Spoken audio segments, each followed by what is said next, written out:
tough thing. That's tough. That's tough. All right, so in your ring binder, page 23, there is a triangle thing we're going to talk about. And in your textbook, the very first page of chapter 3 has, kind of looks like a triangle, but they did it as steps. They did it as like stepping, like you were walking up steps. It's probably going to be somewhere around page 17. Thank you. That's the first page. Okay, so 18. Okay, so 18 gives you the diagram just looking more like a set of stairs than the other one. So most of you have heard the name Dr. Abraham Maslow. Most of you have heard the term Maslow's Hierarchy of Needs. And Abraham Maslow was a psychologist that studied human needs and came up and invented this hierarchy of needs. And what he looked at was what are physical needs of us as humans, what are psychosocial needs, how do we become the best we can be through that dynamic. So that's where this hierarchy came. The other thing that's interesting is it was done as a diagram, as a triangle. Somebody's like, well, why isn't it a circle or a square or whatever? Because what you'll learn through Maslow's hierarchy is this bottom foundation of this triangle is where your mass population is, because it's all the physical. So I gotta have oxygen or I'm not alive. I gotta have water and food or I'm not alive. I have to be able to eliminate what goes in must come out. No water, food, Rest. Thank you, and I've got to be able to get rest.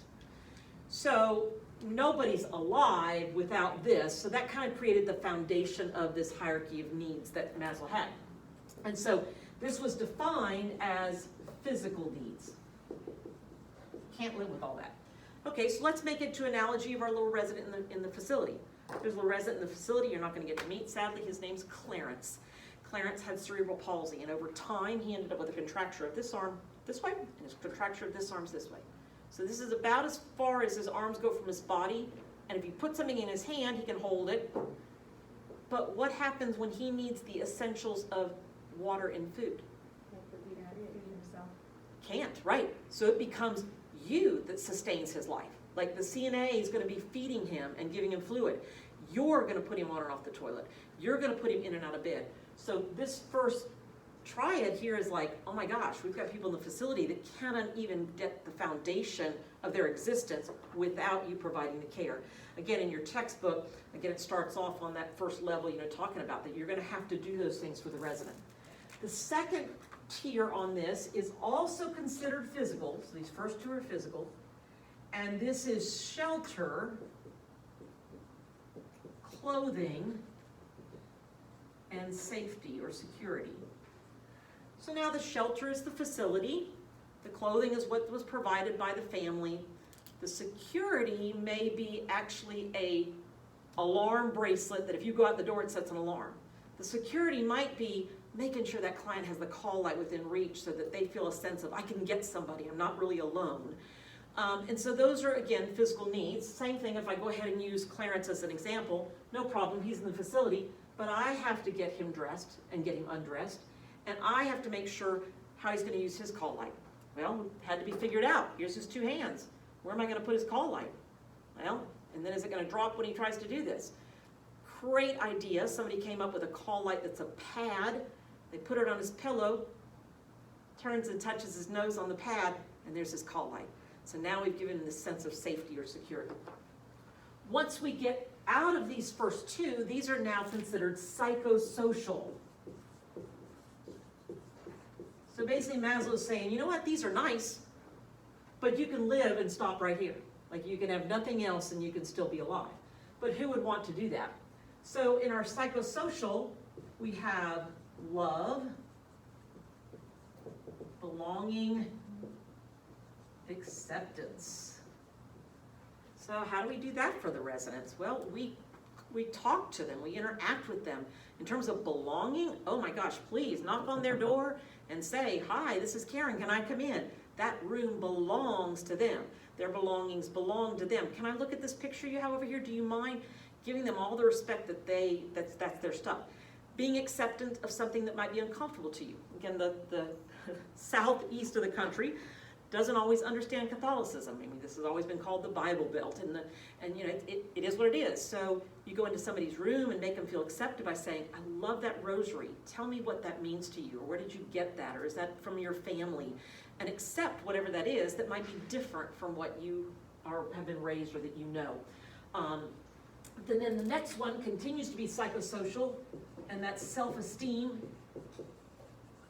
And you can imagine, now how am I going to feel good about myself? Well, let's brush their hair. These ladies still want their hair brushed. They would actually still like to go to the beauty parlor every Saturday. They still want their lipstick on, this particular generation. They want to pick their clothing. So don't go to the closet like Rachel's situation where she says, oh, the nursing assistant's rummaging through my stuff trying to find something for me to wear. Pick out a couple outfits and say, what would you like to wear today? You might be real surprised when they say, I wish they could quit putting blue in my closet. I hate blue. And you know, somebody's been putting blue on them. So let them choose. What would you like to wear?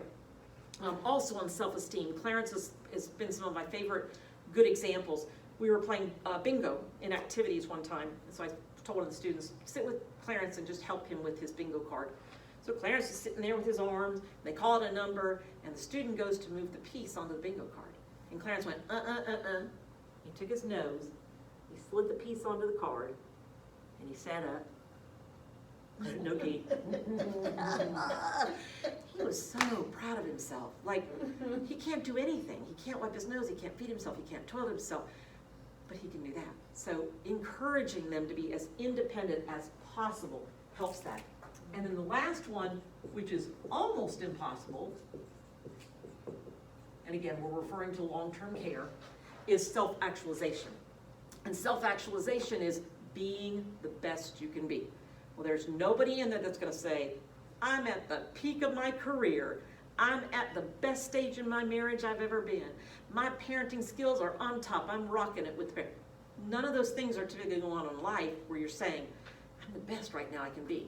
So in this scenario, for this class, they say, work on having them be the best they can be given their limitations. And work towards, you still work towards it, but just know you're probably not going to ever really attain self-actualization for these individuals. Now, we get into a little bit of a problem when we start having barriers that make it hard for me to do what I just asked you to do. So let me erase this here for a minute. So if I have an auditory barrier, what does that mean? Hearing, okay? So I just told you, in order for them to feel like they belong, I want you to, hi, Miss Jones, it's Karen, I'm with the students today. Can we come in? She's over there just, can't hear a word. Somebody didn't put her hearing aids in, or put them in and the battery's dead, something.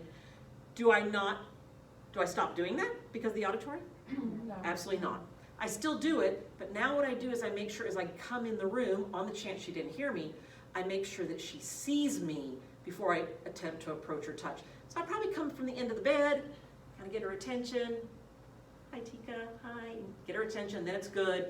Then you usually can get close enough to speak with them. Almost every elderly person will say, if you'll talk in this ear, this one's better. They usually know. And you can get close, don't yell.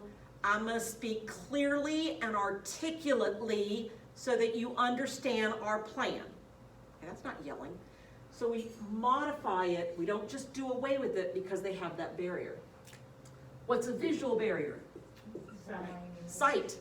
Well, doggone it, I just told you on self-esteem to hold up shirts and say, hey, what do you want to wear today? And they can't see what you're holding up. Well, let's describe it. These people were not blind from birth. So I have the yellow shirt with the daisies that snaps down, it's long sleeve, or I have the blue one that's more like a fleece sweat shirt and it pulls over your head. Which one would you like to wear?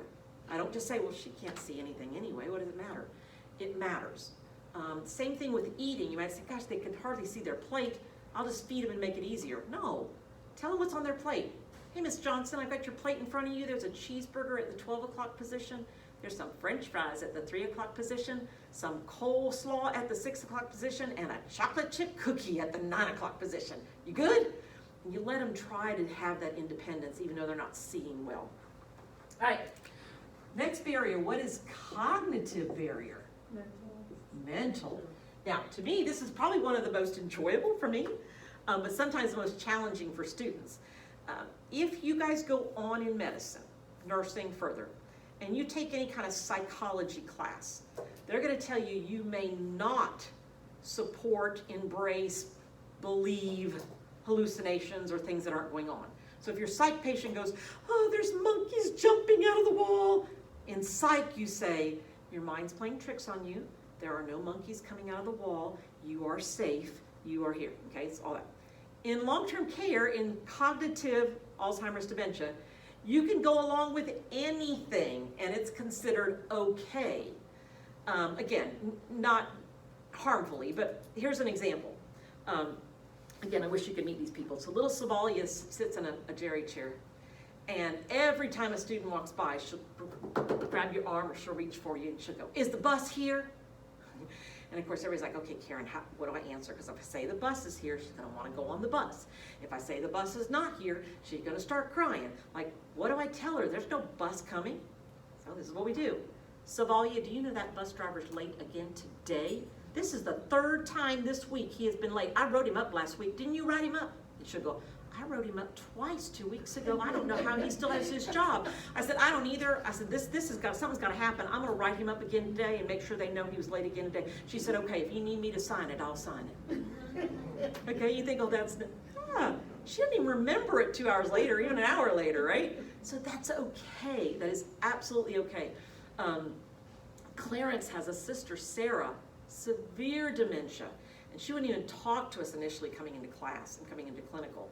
And we'd keep talking to her. We'd include her in all these, what do you want to wear? You look beautiful. And finally, she started looking out. The students would come on the clinical setting, and she'd look around, and she'd find somebody, and she'd go, she looks like her. First words I ever heard Sarah say, and I went, oh, who does she look like? Lisa. Now, the wrong thing to do is go, I'm sorry, Sarah, I don't know Lisa. Okay? The right thing to do is, oh my gosh, you are so right. She looks just like Lisa. I had not noticed that before. Oh my goodness. Where do we remember Lisa from? St. Francis. Don't you remember we worked with her? Yes, weren't those great days? She has such fond memories of Lisa. And the next time the students would be there, she'd find somebody else. She looks like her. Who? Lisa. Oh, you're right. I see it now. Gosh, what, St. Francis, isn't that where we worked with her? Idea. Okay, we're just going with the story. So one time I thought, I'd love to know who this person's last name is, because maybe I could even track her down and tell her that it brightens this lady's day. So one day I said, can you remember Lisa's last name? I cannot remember it. She said, Kelleher. I said, oh, that's right, Lisa Kelleher. I wonder what she's doing these days. She said, I don't know. And I said, I don't know either, but I hope she knows that you have fond memories of her. So I went to Clarence, because Sarah is Clarence's sister. And I said, Clarence, did your sister work at St. Francis? He said, yes, she did. She worked in the admitting office. And I said, I would love to find this woman that she worked with and just tell her that it brings her a smile on her face and joy. And Clarence said, well, what's the name? And I said, Lisa Kelleher. And his face just went blank. And he said, Lisa Kelleher is her daughter. She's an attorney in Atlanta and has never been to see her. And I wanted to go, you don't want Lisa. Lisa's a bad person. We're not going to talk about Lisa anymore. But I can't. Like, it is still making her smile. It's getting her engaged in conversation. I don't care if the conversation doesn't go anywhere. You are absolutely okay to do that. We have another one, Miss Becker. She'll be eating dinner. She has all kinds of things that come out of her mouth. One time, come over, she goes, hey, anybody know if my mama's dead? So the staff is all going, nobody wants to look at her. Nobody wants to answer. Again, you think, what do I say? Like, if I say yes, she'll cry. If I say no, I'm lying, and she'll want to know where mama is coming to see her. You know, how do you do this? So again, I taught my students to kind of navigate it. I went over to her and I said, Miss Becker, I never had the privilege of knowing your mother, but we might be able to figure this out. I said, how old are you, Miss Becker? She said, I'm 89. I said, okay, so if you're 89, how old would mama be? She'd be 100. No, she's dead. That was it. And she went right back eating. Like, I didn't have to tell her. Like, it worked out. Now, it may not always be that simple. But again, she could have started crying, going, oh yeah, she's dead then. And you'll learn how to navigate through that. But my point to that is cognitive confusion doesn't mean omit interaction. Like, please interact and go with the story and go with the storyline. As long as we're not harming anybody, it is absolutely fine to do that. We had one lady, Josephine. She had never been married, and she was in a wheelchair, and she would self-propel all around the facility. And one day she grabbed my hand and one of the other preceptors' hand and said, "Would you guys stop?" And I was like, "What do you need, Josie?" And she said, "I just need somebody to stop and pray for me and my husband." She didn't have a husband. She'd never been married. Well, I didn't need to tell her that. There's no reason for me to tell her that. So I said, "Oh my goodness, what is going on, Josie, with you and your husband?" She goes, "We just got hard times right now, and I just wish somebody to pray." Now, I don't expect everybody to be comfortable with that. And if you're not, find somebody who is. Or just fake it. And I don't mean that disrespectful. You know, "Dear God, thank you for Josie and her husband. And we know they're having hard times right now. And I just pray you wrap your wings around them and just give them comfort. We love you, Jesus. Amen." Something simple, easy, guys. She was like, "Thank you." And off she went. Okay? No husband, no troubles. But in her mind, cognitively, she was still processing that situation. Sometimes things come out cognitively that you may not know how to handle that might be offensive terminology. So we had a client, Imogene, and Imogene was visually impaired, auditorily impaired, and cognitively impaired. So you had to be really careful. She knew that you were in the room. You had to speak to her and speak clearly and loud. Sweet, sweet lady. So one day it was shower day, and I got a couple of students together. I said, "Let's go get Imogene ready for her shower." We went in over there. I went to the left side, because she always told me her left ear was better. And I got down and I said, "Imogene, we're going to do a shower today." And she said, "Okay, will you wash my pussy?" Seriously, seriously. And I said, "Yes, ma'am, we will." Okay. Now, of course, you can imagine some of the students were like, do with that. So we get her all together, we get her in the shower chair, we get her to the bathroom, we get her all situated, we wash her hair, her body, and then a couple students came in to help out and finish the shower who had not heard that dialogue. And I took the wash rag and I said, "Imogene, do you want to wash your pussy or you want me to?" I thought those students were going to fall out. Like, why would you repeat that? And I said, because that's what she knows it as. Now, do I think she called it that all her life? No. Okay, but let's face it, ladies, excuse me, Henry, we call it the bread box, the pocketbook, the impossible, the Lucy. It's got millions of names, okay? And if I'd have said, "Would you like to wash your vagina or would you like me to?" she had not a clue of what I was talking about. So I'm not expecting you to be offended or to create a situation where it's uncomfortable for you. But in that scenario, my sense was, we're in the privacy of the bathroom. That's how she referred to it. Here you go. Do you want to wash your pussy or you want me to? So again, cognitively, you have no idea what will come out. Other greatest story about her, she had one son, and he came occasionally to see her. And again, she visually can barely see anything. So he comes on the bed, and he's like, "Hi, Mama." Said his name, and she goes, "Hey, is that whore wife of you or yours with you or not today?" And he said, "Mama, I don't have a whore wife." "Oh, you may not think you did, but I know she whored around on you." And she wasn't with him. But you just have no idea what their mind is doing, and you can't challenge it. You can't convince them to do something differently. Just go with it. You guys have fun with it. Enjoy the fact that they even want to talk and interact and have discussion. The fourth barrier is called aphasia or aphasic, and that's your ability to communicate, to speak.